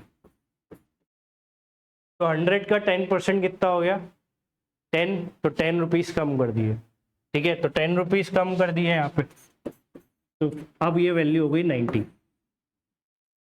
अब 90 पे फर्दर उसने 20% का डिस्काउंट रेज कर दिया, बोला 90 पे भी और कम करो, तो कितना कम किया फिर 20% कम किया, तो आपने किस पे कम करा है फाइनल वैल्यू पे, 100 पे कम नहीं कर रहे हो 20, फर्स्ट चेंज के बाद सेकंड में आप जो 20% अप्लाई कर रहे हो वो फर्स्ट के रिजल्ट पे अप्लाई कर रहे हो, ठीक है। अब इसका 20% निकाल लिया, तो इसका 20% हो जाएगा कितना 18, 10% 9 है, 20% 18 है, तो ये कितना हो गया 72। अब 72 होने के बाद फिर से उसने बोला नहीं भैया 10% और कम करो, 10% का डिस्काउंट दे दिया फिर से, ठीक है। तो ये हो गया आपका 7.2, 7.2 कम कर दिया। अब 72 में से पहले 7 हटाओ तो 65 आएगा, अब 65 में से 0.2 हटाओ तो 64.8 आएगा, ठीक है। तो 64.8 क्या बन गई अपनी, ये क्या है सेलिंग प्राइस। तो मतलब जो कस्टमर को पहले जो प्राइस था वो 100 था, पहला डिस्काउंट दिया 10, फिर दिया 20, फिर दिया 10, तो फाइनल सेलिंग प्राइस कितना बन गया 64.8। तो 100 रुपए का आर्टिकल फाइनल कितने का पड़ा 64.8, ये एसपी है। डिस्काउंट क्या हुआ ओवरऑल डिस्काउंट, ओवरऑल मतलब इन तीन का मिला के एक सिंगल डिस्काउंट ओवरऑल, ये तीन अलग अलग ना देके सीधे अगर एक बार में ही बोलता कि 100 से 64.8 पे दे रहा हूँ तो ओवरऑल क्या होता। तो आप इसको क्या करो 100 से माइनस कर दो इसमें। तो देखो कैसे 100 से कोई भी नंबर माइनस करना हो तो शुरू की डिजिट 9 से माइनस किया करो, 9 - 6 3, 9 - 4 5, और लास्ट वाली 10 से, 10 - 8 2, ये 35.2% का ओवरऑल डिस्काउंट है। ये आपका इसका आंसर हो गया। एसपी कितनी है, एसपी 64.8 है, फाइनल उसको कितने पे दिया 64.8 रुपीज में। ओवरऑल डिस्काउंट, ओवरऑल मतलब आप ये भी बोल सकते हो, इसको बोल सकते हैं इक्विवेलेंट डिस्काउंट, इन तीनों का इक्विवेलेंट डिस्काउंट क्या है, तो आप बोलोगे सर 35.2, एक बार एक सिंगल डिस्काउंट जो इन तीनों के बराबर हो, दैट इज 35.2। आ गई बात समझ में। तो ये अपन प्रॉफिट लॉस में और डिटेल में डिस्कस करेंगे, पर अभी परसेंटेज टर्म्स में बात कर रहा हूँ। इसको आप फ्रैक्शंस में भी सॉल्व कर सकते हो, ठीक है। ये इंडिविजुअली करा, जैसे अपन ने क्या करा, ये 100 ले लिया, प्राइस कितना था 100, कितना कम हो गया 10, तो कोई चीज 10% कम हो जाती है तो बचती कितनी है 90%, है ना। तो इसका 90% लिख लिया अपन ने। फिर 20% कम कर दिया, अब कोई चीज 20% कम होगी तो बचेगी कितनी 80, तो आप इंटू 80 कर दो। अब फिर 10% और कम कर दिया तो फिर कितना बचेगा 90%। ये भी कर सकते हो, एक तरीका ये भी है, एक तरीका ये भी है कि 100 रुपए का आर्टिकल था, पहले 10% का डिस्काउंट तो 90% ऑफ 100, फिर उसमें 20% का फर्दर डिस्काउंट तो 80% ऑफ दिस वैल्यू, फिर 10% का और डिस्काउंट तो इस पूरे का क्या, इस पूरे का 90%, 10% कम कर दिया, ठीक है। तो आप इसको क्या कर सकते हो, इसको आप सॉल्व कर सकते हो। तो इसको कैसे सॉल्व करोगे, ये कैंसिल, ये 2 0 कैंसिल, ठीक है, और एक ये 0 ये वाला कैंसिल। 9 9 सा 81, 81 इंटू 8 कर लो, 81 इंटू 8, 8 1 सा 8, 8 8 सा 64, डिवाइड बाई 10, ए के 10 बचा हुआ है, 648 बाई 10 इज 64.8, ये रहा। ये एक और तरीका है करने का, ये स्मार्ट तरीका, बस परसेंटेज 10% का डिस्काउंट है 90% पे करना पड़ेगा, फिर 20% का फर्दर डिस्काउंट है 80% पे करना पड़ेगा, फिर 10% का फर्दर डिस्काउंट है, फिर इस पूरे प्राइस का 90% पे करना पड़ेगा, ठीक है। सक्सेसिव समझ में आ रहा है। पहला 10% का डिस्काउंट तो 90% पे करोगे, फिर 20% का डिस्काउंट तो इस पूरे का 80% पे करोगे, फिर फर्दर 10% का डिस्काउंट तो इस पूरे का 90% पे करो। तो सक्सेसिव लगाना आना चाहिए, ठीक है। तो ये चीज आपको समझनी है कि कैसे। तो यहाँ पे आप बस कुछ नहीं करना, जो आपकी इनिशियल प्राइस है उसमें क्या करना, पहला क्या है आपका 10%, तो इसको 100 में से 10 माइनस कर देना, ये आ गया 90। दूसरा क्या है 20, इसमें 100 में से 20 माइनस कर देना 80। थर्ड क्या है 10, तो 100 माइनस 10 कर देना, ये हो गया 90, और फिर मल्टीप्लाई कर देना, ठीक है। That is the successive increase, successive change, sorry. आ गया समझ में। तो ये एक और तरीका है, आप इसको ऐसे भी सॉल्व कर सकते हो। तो ये भी मैंने एक तरीका आपको बता ही दिया, आपको जो समझ में आए आप वो अप्लाई कर देना, ठीक है, जो समझ में आए वो अप्लाई कर देना। अब नेक्स्ट क्वेश्चन देखें, नेक्स्ट क्वेश्चन में क्या है, नेक्स्ट क्वेश्चन है ए salary increase by 20% and then decrease by 20%, what is the net percentage change in a salary, net percentage change in a salary. पहले सैलरी क्या हुई 20% कम हुई, एंड देन डिक्रीज करने के, सॉरी इंक्रीज करने के बाद फिर डिक्रीज करिए, देन वर्ड लिखा है, पहले इंक्रीज हुई है फिर डिक्रीज हुई है। तो what is the net change, net change पूछा है, तो नेट चेंज निकाल लेते हैं अभी अपन, ठीक है, इसको हटा देते हैं। अब नेट चेंज आपको निकालना है, तो नेट चेंज करने के लिए क्या है, आप मान लो ए की सैलरी 100 है इनिशियली, 20% इंक्रीज कर दी, तो इसका 120% निकाल लो। 20% कैसे इंक्रीज करते हैं, मल्टीप्लीकेशन फैक्टर पड़ा था, 120/100 से मल्टीप्लाई कर दो या 1 + 1/5 से मल्टीप्लाई कर दो, तो ये 20% से इंक्रीज हो गया। अब क्या हो गया, देन डिक्रीज बाय, अब कितनी सैलरी है ए की, ये, अब इसको कितना कम कर दिया, कितना कम कर दिया 20%, तो कितना बचेगा अब 80%, तो अपन 80 मल्टीप्लाई कर देंगे, और ये ब्रैकेट अगर अपन हटा दें तो ये आपका successive change, successive increase decrease हो गया, इंक्रीज हुआ फिर डिक्रीज हुआ, सक्सेसिव मतलब फाइनल पे फर्दर चेंज, फाइनल पे फर्दर चेंज, ठीक है। तो इसको सॉल्व करोगे क्या आएगा, देखो ये और ये कैंसिल, ये 2 0 कैंसिल, 12 × 8 इज 96। तो जो पहले 100 रुपये सैलरी थी ए की, वो अब जाके 96 है, तो कितना कम हो गई 4 रुपीज, 4 रुपीज कम होना मतलब net change is of 4% of change. आ गया समझ में, क्लियर। चलो नेक्स्ट देखो, next, in an exam 80% student passed in physics, 70% in chemistry, while 15% failed in both the subjects. If 3250 students passed in both the subjects, find the total number of students who appeared in the exam. ठीक है, in an exam 80% passed in physics, 70 in chemistry, 15% failed in both. 3250 passed in both the subject given है, and find the total number of students who appeared in the exam. इसमें आपको basic set theory का concept use करना पड़ेगा, that is the total, ठीक है। Total अपन मानते हैं 100, लेट्स से टोटल जो है 100 स्टूडेंट, परसेंटेज में कर रहे हैं अपन काम।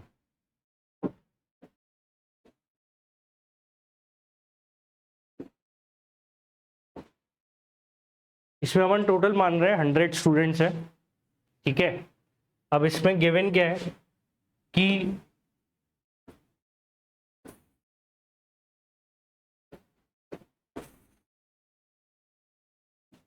ये जो सर्कल है, ये सर्कल, ये फिजिक्स का सर्कल है, और ये जो सर्कल है that is the circle of chemistry, and that represents both physics and chemistry, ठीक है। तो ये वो परसेंटेज के क्वेश्चन है जो सेट पे डिपेंड होता है।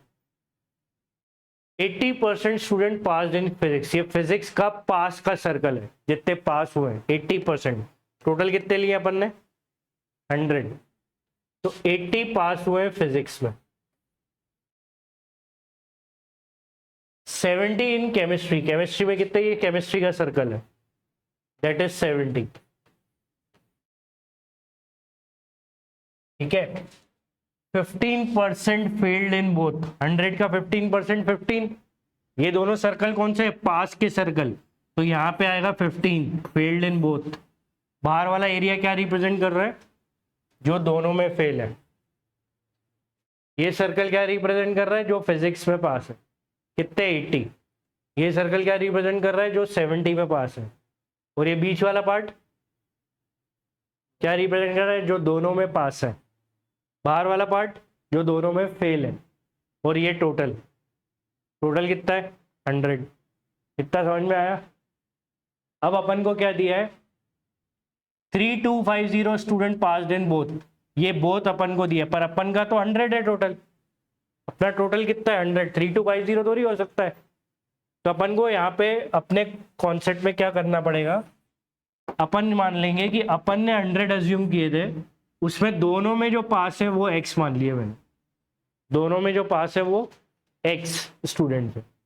तो ये वाला एरिया क्या होगा, ये टोटल कितना है 80, ये कितना होगा 80 माइनस एक्स, ये कितना होगा 70 माइनस एक्स, क्योंकि ये x है, ये पूरा सर्कल 70 है, 70 माइनस एक्स, ये 80 माइनस एक्स और 70 माइनस एक्स क्या है, ये जो सिर्फ फिजिक्स में पास है, ओनली फिजिक्स, ये ओनली केमिस्ट्री जो सिर्फ केमिस्ट्री में पास है, और ये x क्या है जो दोनों में पास है। अब मुझे ये पता है कि टोटल स्टूडेंट 100 थे, जिसमें 15 तो दोनों में फेल थे, 15 क्या थे जो दोनों में फेल थे। इसका मतलब ये हो गया कि 100 माइनस 15 करें तो 85, 100 माइनस 15, 85 ऐसे हैं जो किसी ना किसी में तो पास हुए हैं।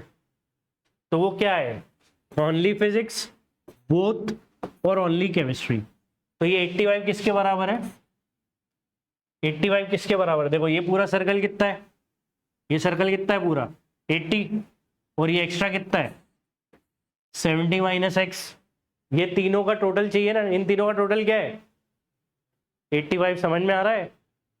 तो ये पूरा सर्कल कितना है 80 और बाहर कितना है 70 माइनस एक्स, तो इसको ऐड कर लो एक ही बार में।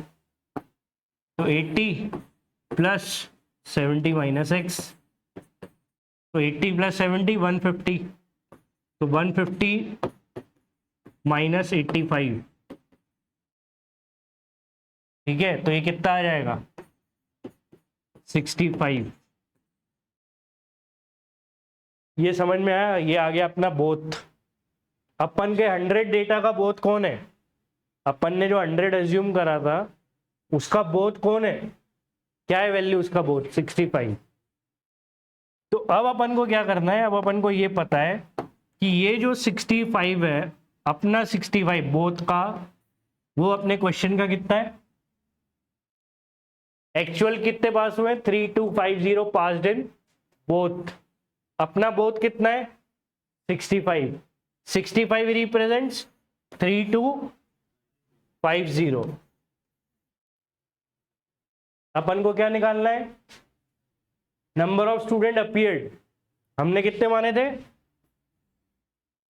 जब हमारा 65 क्वेश्चन का 3250 है, तो जो हमारे अपीयर्ड स्टूडेंट कितने, वो कितने थे 100, तो वो क्या होगा वो निकाल लो। 65 में क्या मल्टीप्लाई करूंगी 3250 है, वो देख लो आप यहाँ पे 3250 डिवाइड बाय 65 कितना आ रहा है 50, तो ये मल्टीप्लाई कर दो। तो 65 से एक्चुअल वैल्यू पे पहुंचने के लिए क्या मल्टीप्लाई करना पड़ेगा 50, तो अपने 100 का एक्चुअल वैल्यू पता करना है तो क्या मल्टीप्लाई करना पड़ेगा 50, तो 100 इंटू 50 क्या होता है 5000, ये आपका आंसर है। तो एज पर दी क्वेश्चन अगर 3250, एज पर दी क्वेश्चन 3250 अगर दोनों में पास हुए तो अपीयर कितने हुए 5000 स्टूडेंट। आगे समझ में, that is the question based on set, जो परसेंटेज के क्वेश्चन सेट के कॉन्सेप्ट के सॉल्व होते हैं, ये उस पे क्वेश्चन है, ये आपका आंसर है। आगे समझ में, देखो next, an ore contains 20% of an alloy that has 50% copper. Other than this, in the remaining 80% of the ore, there is no copper. How many kilograms of the ore are needed to obtain 10 kg of pure copper? ठीक है, अब इसमें क्या given है, इसमें given ये है कि एक ओर से, देखो ओर से एलॉय और एलॉय से कॉपर बनेगा, ठीक है, तो एक कोई ओर है उसके बारे में दिया है, एक ओर का 20% एलॉय होता है। किसी भी ओर का अगर अपन 20% कंसिडर करते हैं तो ये पार्ट आपका एलॉय होगा। आपके पास एक ओर है, किसी भी ओर का 20% हमेशा एलॉय है।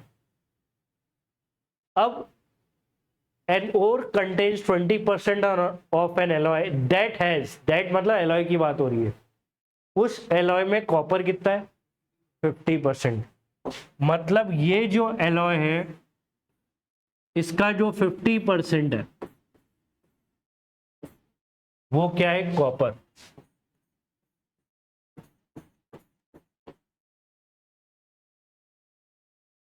तो ये अपन को गिवन है।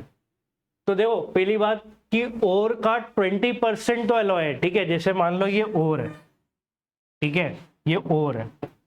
अब इसका 20% तो एलॉय है, ये इसका जो 20% है वो एलॉय है, और जो बाकी 80% है वो भी एलॉय है। यहाँ पे बोला है other than this in the remaining 80% of the ore, in the remaining 80% of ore there is no copper. इस 20% के एलॉय में कॉपर कितना है 50%, ठीक है। ये दिया हुआ डायग्राम से समझा रहा हूं। इस 20% में का 50% लेते हो, मतलब इसका हाफ कर दो, इतना कॉपर है, बाकी कॉपर नहीं है, और बाकी इसमें कुछ भी कॉपर नहीं होता, ये बोल रहा है, ठीक है। इस पूरे ओर में 20% में कितना कॉपर है, बाकी 80% में देयर इज नो कॉपर। अब क्या बोला है, how many kg of ore, कितना ओर, मतलब ये जो आपको पीस दिख रहा है ये पूरा बड़ा पीस, कितना ओर अपन लें सो दैट अपन को 10 केजी का कॉपर मिले, 10 किलो कॉपर ऑब्टेन हो जाए।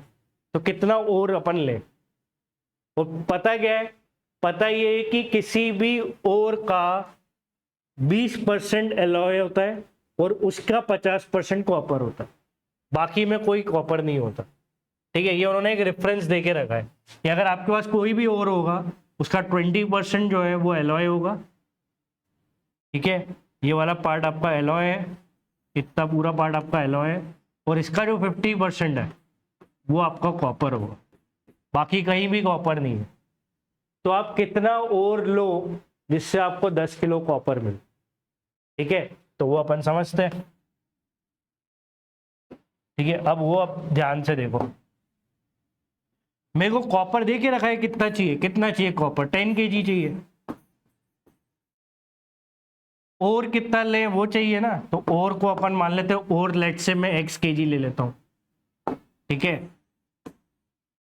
और मैं x केजी ले लेता हूं जिससे मुझे 10 किलो कॉपर मिले। अब मुझे क्या पता है, अगर मैं x केजी और लेता हूं तो इसका 20%, इसका 20% तो क्या होगा एलॉय, और इसी का 50% क्या होगा, इसी का 50% क्या होगा, इस एलॉय का 50% क्या होगा कॉपर। वो मुझे कितना चाहिए था 10 केजी, तो यहां से मैं निकाल लूंगा और कितना चाहिए उसके लिए, तो x निकाल लो, 50% क्या होता है 1/2, 20% क्या होता है 1/5 into x equal to 10, equal to 10।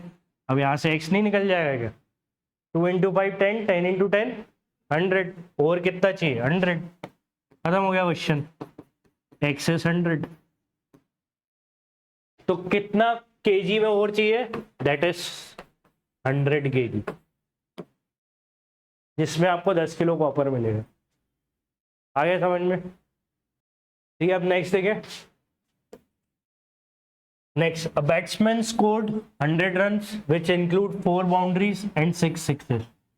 What percent of his total score did he make by running between the wickets? तो कंप्लीटली इजी क्वेश्चन है। यहाँ पे एक बैट्समैन ने 100 रन स्कोर करे, ठीक है, 4 बाउंड्रीज, 6 से और बाकी रनिंग से, ठीक है, और ये टोटल रन है। 100 रन स्कोर करे कुछ बाउंड्रीज से, तो बाउंड्रीज कितनी है उसकी, बाउंड्रीज है उसकी 4, तो 4 इंटू 4 16 रन तो उसने बाउंड्री से बनाए। 6 कितने मारे? 6, तो 6 उसने मारे 6, तो 6 इंटू 6 दैट इज 36। तो 6 से उसका 36 है, 4 से उसका 16 है। आपको बताना है बाकी जो रन है वो कैसे है, रनिंग बिटवीन दी विकेट्स। तो रनिंग पे उसने कितने रन बनाए? 100 में से ये दोनों माइनस कर दो, तो 36 10 46 46 और 6 आ गया 52। तो ये 52 जो है ये आपका रनिंग से हो गया। 36 10 46 और 6 करते हो आप तो कितना आएगा? 52। 52 में रनिंग से कितना है? 52 ही होगा ना रनिंग से। बहुत बढ़िया। रनिंग से कितना होगा भैया? 52 तो इसका टोटल है, ये तो रिमेनिंग है ना। तो रिमेनिंग क्या लिखोगे यहाँ? 100 से माइनस करना था ना। 36 प्लस 16 इज 52। ये तो बाउंड्रीज यहाँ 6 से है, तो 100 में से क्या हटाओगे आप? 52। तो रनिंग बिटवीन दी विकेट कितना है? 48। परसेंटेज पूछा है, what percent of his total score, percent में बताना है। तो 148 का 100 का कितना परसेंट है? 48%। खत्म हो गया क्वेश्चन। आ गया समझ में? देखो next, the entrance ticket at the Imagica in Mumbai is worth rupees 1000. When the price of the ticket was lowered, the sale of tickets increased by 25%, while the collections recorded a decrease of 20%. Find the deduction in the ticket price. Ticket price में deduction बताना है। तो यहाँ पे concept क्या लगेगा? Price into sale is equal to collection। ये आपका कॉन्सेप्ट हो गया कि price into sale is equal to collection या फिर रेवेन्यू। तो एंट्रेंस टिकट तो गिवन है 1000 रुपीज की है, तो प्राइस अपन को ऑलरेडी पता है 1000 rupees. Price of ticket was lowered and the sale of ticket increase by 25%। Sale अपन मान लेते हैं कि पहले 100 टिकट सेल होती थी, तो 1000 इंटू 100 करेंगे तो कलेक्शन कितने का आएगा? 1 लाख का कलेक्शन आएगा। 5 जीरो आ गए। सेल अपन ने मान ली 100 टिकट सेल होती थी, 1000 रुपए की टिकट थी, तो कलेक्शन होता था 1 लाख रुपए। अब क्वेश्चन ने बोला है कि sale of ticket increase by 25%। ये सेल जो है 25% इंक्रीज हो गया, मतलब 125। Why collection recorded decrease of 20%, इसमें 20% का डिक्रीज हो गया है। 1 लाख का 20% कम करोगे तो कितना बचेगा? 80,000। ठीक है, ये आपने क्या करा? 20% कम कर दिया। इसमें आपकी सेल बढ़ गई 25 की, 25% आपकी सेल इंक्रीज हो गई थी। तो अब आपका जो प्राइस है टिकट का वो अपन को देखना है क्या होगा नया। पूछा क्या? Find the deduction in the ticket price. Price कितनी कम हुई, तो ये प्राइस पहले पता करना होगा। तो 80,000 डिवाइड बाय 125 कर देंगे तो कितना आएगा?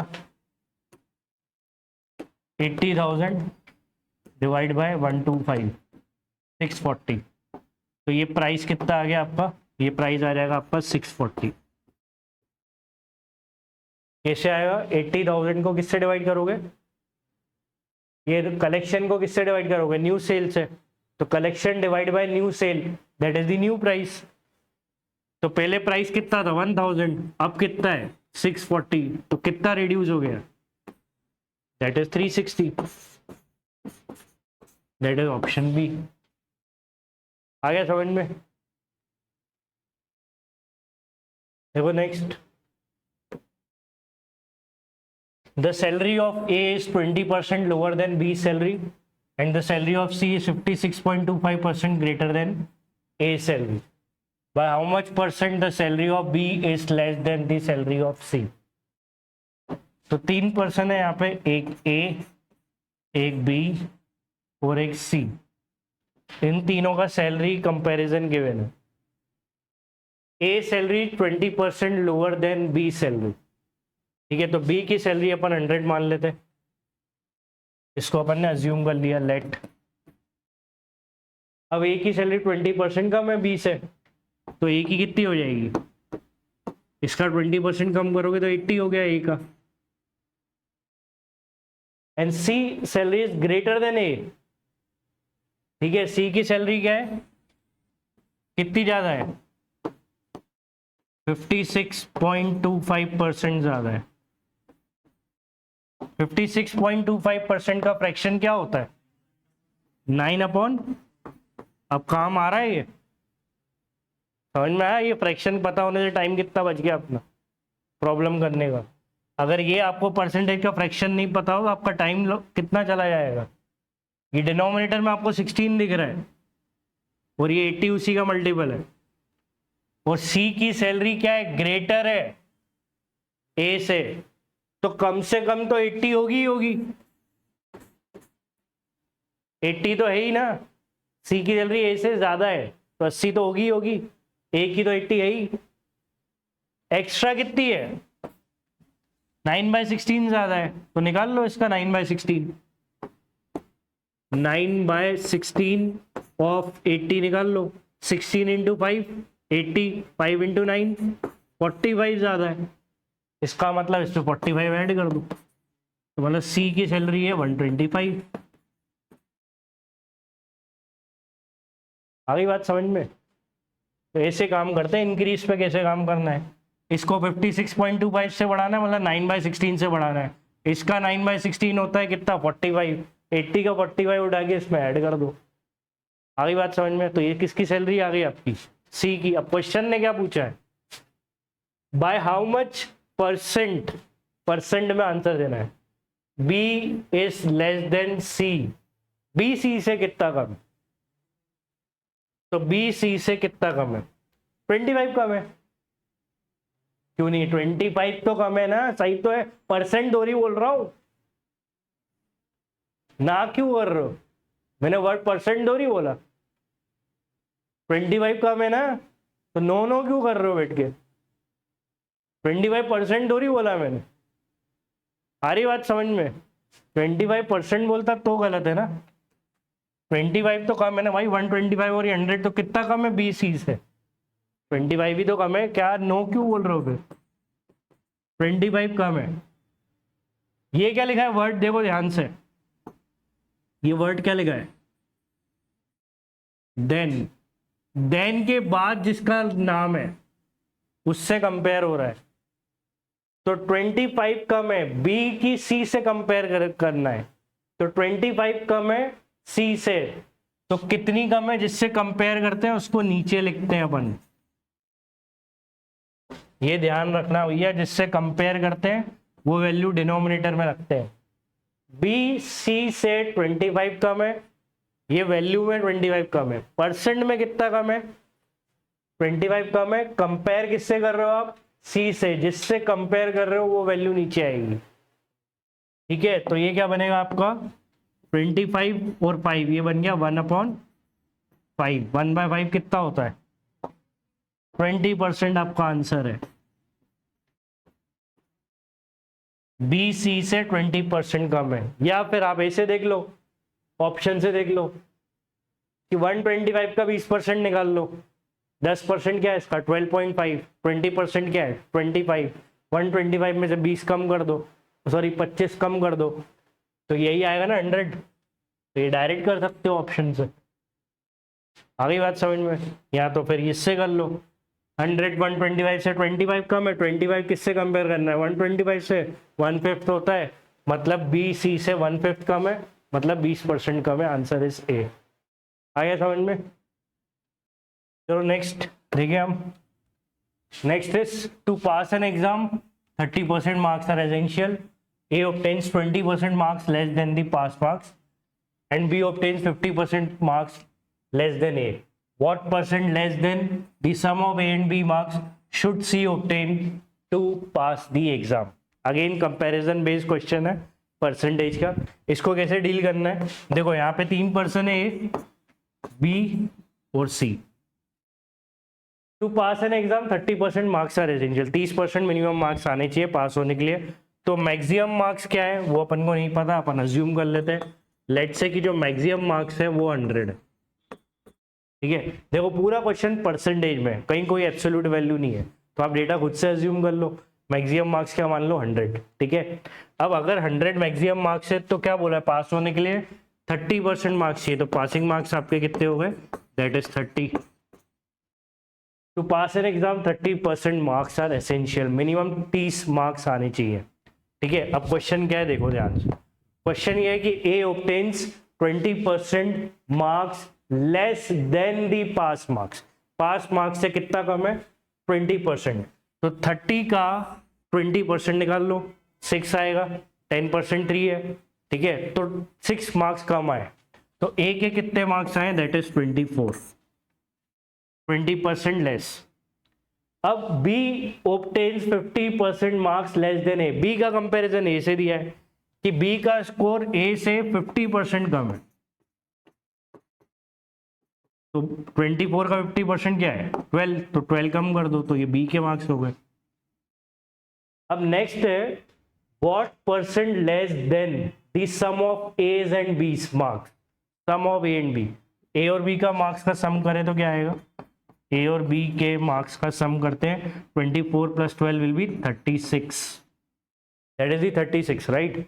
अब क्वेश्चन क्या है ध्यान से पढ़ना, what percent less than sum of A and B is 36, तो sum of A and B को आप क्या रीड करो, 36 रीड करो।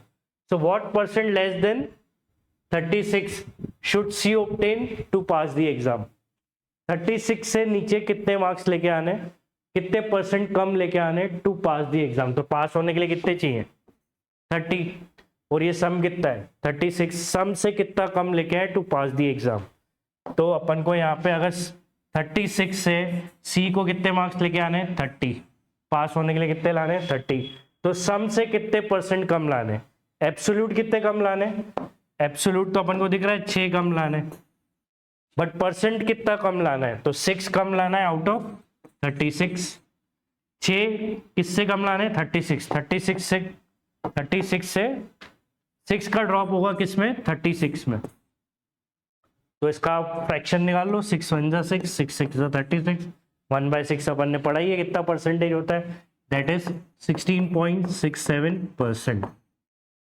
तो सी को 36 से 6 कम लाना है पास होने के लिए, या फिर परसेंटेज में बोले 36 से 16.67% कम लाना है पास होने के लिए, 16.67 अपना यहाँ पे कहीं ऑप्शन में नहीं है, सो आंसर इज डी।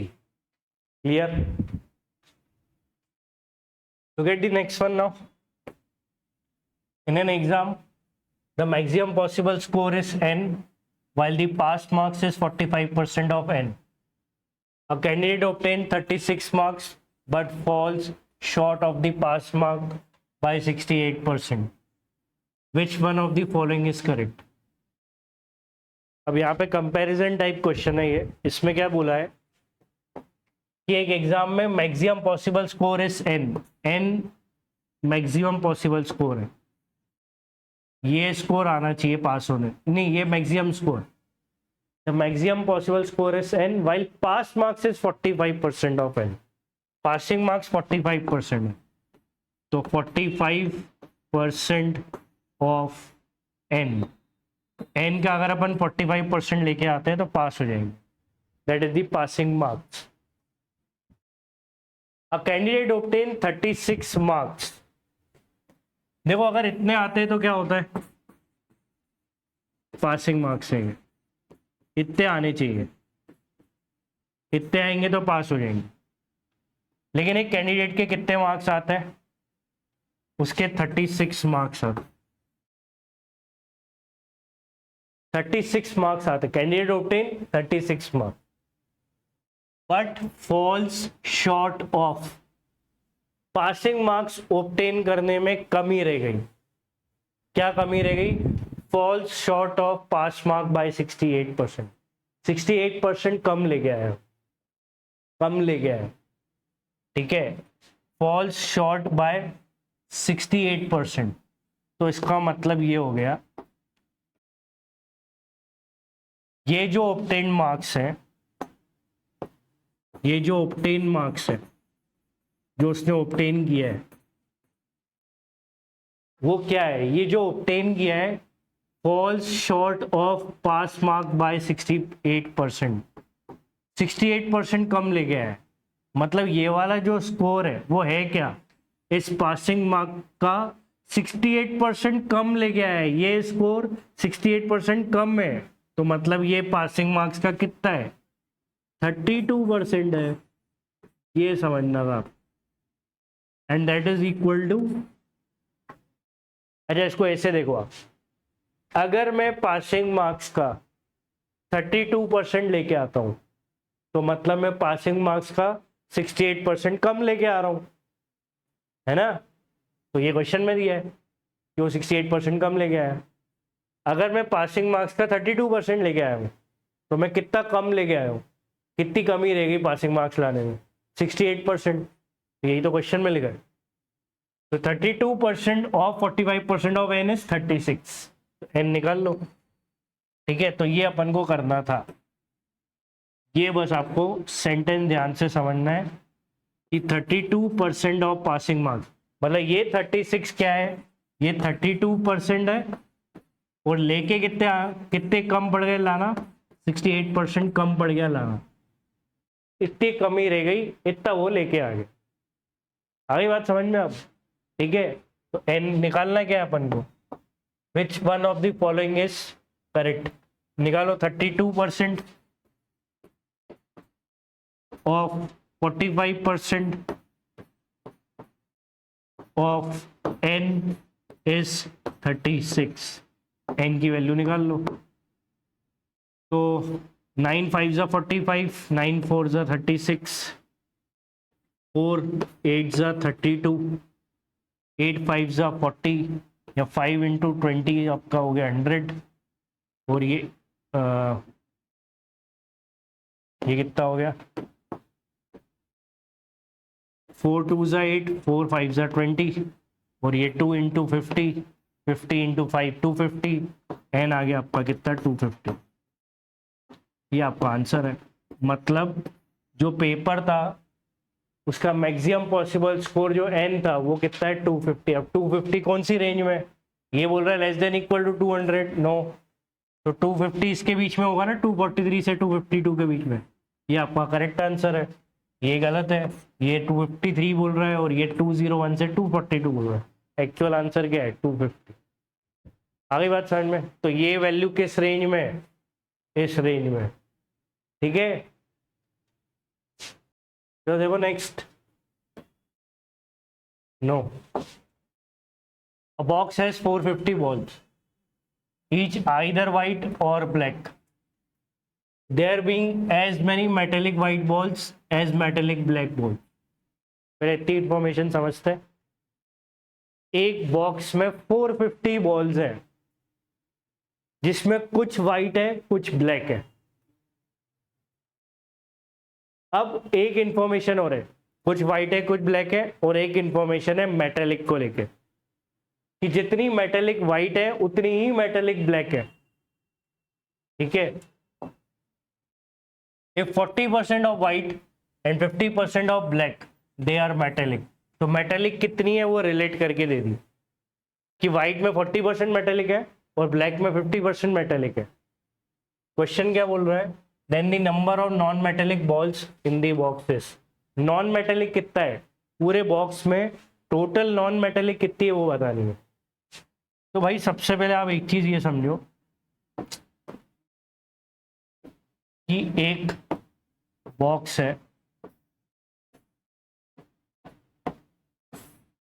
ठीक है, एक बॉक्स है, ये बॉक्स, इसमें वाइट बॉल्स भी है, इनमें ब्लैक बॉल्स भी है। अब यहाँ पे जो बात कह रहे हैं कि वाइट बॉल जो है इसमें टोटल 450 बॉल है, वाइट और ब्लैक मिला के एक बॉक्स में टोटल 450 बॉल।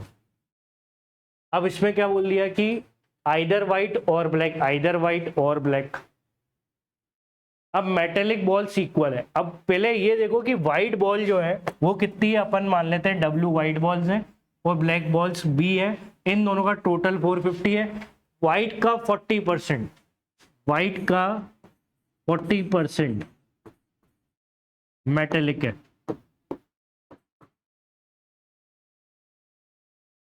और ब्लैक का 50% मेटेलिक है। ब्लैक का 50% मेटेलिक है। ब्लैक बॉल जितनी भी है उसका 50% मेटेलिक है, व्हाइट बॉल जितनी है उसका 40% मेटेलिक है। लेकिन एक इंफॉर्मेशन और भी तो है, there being as many metallic white as metallic black, दोनों मेटेलिक इक्वल है।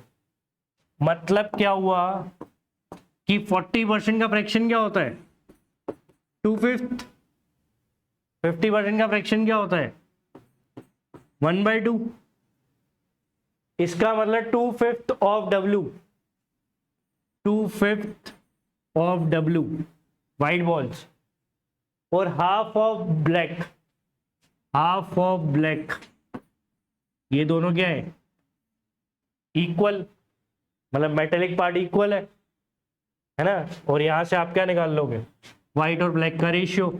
तो व्हाइट और ब्लैक बॉल्स का रेशियो कितना रहेगा, क्रॉस मल्टीप्लाई कर दो 5 और ये 2 × 2 हो गया आपका 4। तो मतलब इस बॉक्स के अंदर व्हाइट और ब्लैक बॉल्स 5:4 में प्रेजेंट है। ठीक है, अब ध्यान से देखना, 5 + 4 क्या होता है, 9। 5 + 4 हो गया आपका कितना, 9। 5 + 4 इज 9 और 9 क्या रिप्रेजेंट कर रहा है, 450। This 9 represents 450। 5 और 4 के रेशियो में प्रेजेंट है। 5 और 4 मिनिमम 9 बॉल्स होनी चाहिए, बट 9 नहीं है, कितनी है, 450। तो 9 रिप्रेजेंट्स 450, मतलब मल्टीप्लिकेशन फैक्टर कितना है, 50।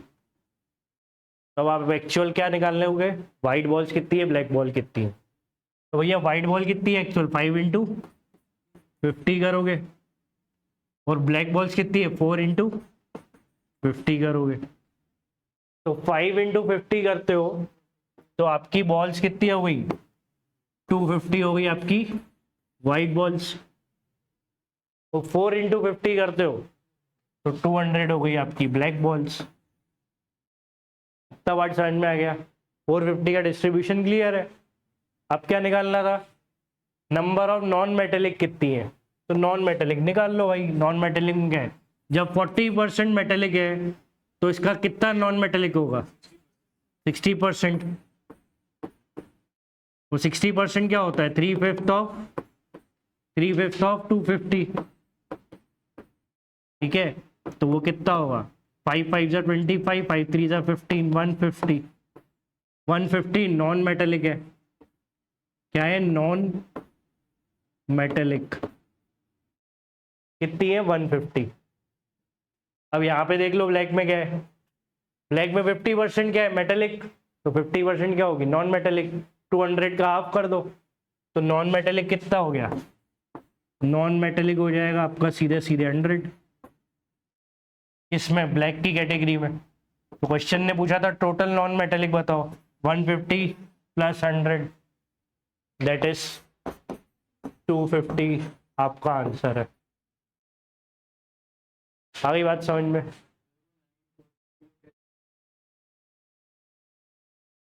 तो हाँ, यही बोल रहा हूं कि यही वाला जो पार्ट है, यही पार्ट बस आपको अच्छे से समझना है इस पूरी प्रॉब्लम कि आपने मेटेलिक पार्ट इक्वेट किया है, 2/5 of white balls and half of black ball, ये इक्वल गिवन है, क्वेश्चन में गिवन है। There being as many metallic white as metallic ball, तो आपने मेटेलिक को इक्वेट करके व्हाइट और ब्लैक बॉल का रेशियो निकाला। उस रेशियो से रेशियो आ रहा है 5/4, 5 + 4 हो गया 9, 9 रिप्रेजेंट्स 450। तो आपने इंडिविजुअल बॉल्स निकाल ली। आगे बात समझ में। Okay, look at the next one more question. So we are given that Paresh goes to a shop to buy a mobile costing 13,080. The rate of sales tax is 10%. He tells the shopkeeper to reduce the price of the mobile to such an extent that he has to pay 13,080 inclusive of sales tax.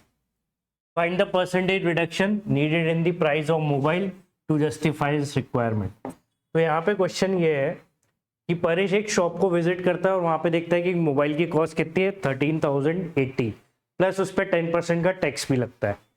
तो मतलब 13,080 का उसको mobile दिखता है, ठीक है। और जब इस मोबाइल के बारे में उसको पता चलता है कि इसमें ये तो सिर्फ प्राइस है, उस पर 10% का टैक्स भी लगेगा। तो 10% का टैक्स लगने के बाद, ठीक है, 10% का टैक्स लगने के बाद जो मोबाइल है वो कितने का पड़ेगा वो आप निकाल सकते हो, ठीक है। 13,080 में 10% इंक्रीज करना है इंटू 1.10 कर दो, सो दैट इज 14388।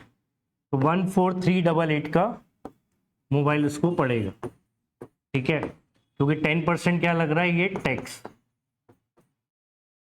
तो परेश एक शॉप विजिट करता है जिसमें उसको पता चलता है कि मोबाइल का प्राइस क्या है 13,080, उस पर 10% टैक्स लग के final price inclusive of sale tax के साथ 14388 का पड़े, ठीक है। बट उसने शॉपकीपर को क्या बोला कि reduce the price to such an extent so that he has to pay 13,080 including tax.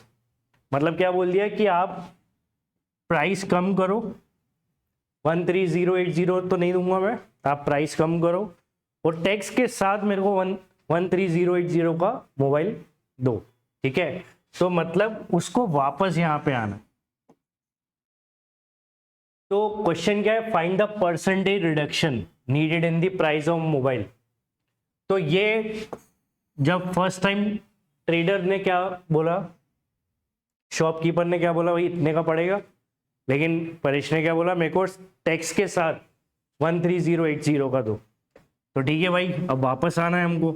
अब 13,080 14388 से 13,080 आना है, तो कितना परसेंट कम करना पड़ेगा, तो वो अपन देख लेते हैं। तो अपन यहाँ पे पता है कि 10% का फ्रैक्शन क्या होता है 1/10, और वापस ओरिजिनल पे आना है तो अपन ने कॉन्सेप्ट सीखा ही था, numerator as it is 10 + 1 that is 11 and ये माइनस कर देंगे। तो 1/11 इज नथिंग बट 9.09%। तो मतलब 9.09% का रिडक्शन होगा प्राइस में, तो 13,080 that will be the price with tax, ठीक है। तो ये बस अपन को समझना है, अगर आप इसमें वैल्यूज अज्यूम करके करोगे कैलकुलेशन इंटेंसिव हो जाएगा, वो आपको करना नहीं। इस प्रॉब्लम को कैसे सॉल्व करना है ये समझना, ठीक है। तो शॉपकीपर ने टैक्स के साथ इतना बोला था, पर उसने बोला, किसने, परेश ने, कि मेरे को टैक्स के साथ आप 13,080 का दो। तो 14388 से 13,080 पे आना है, कितना परसेंट रिड्यूस करना पड़ेगा, 9.09%। तो that is the required answer. Clear, पक्का।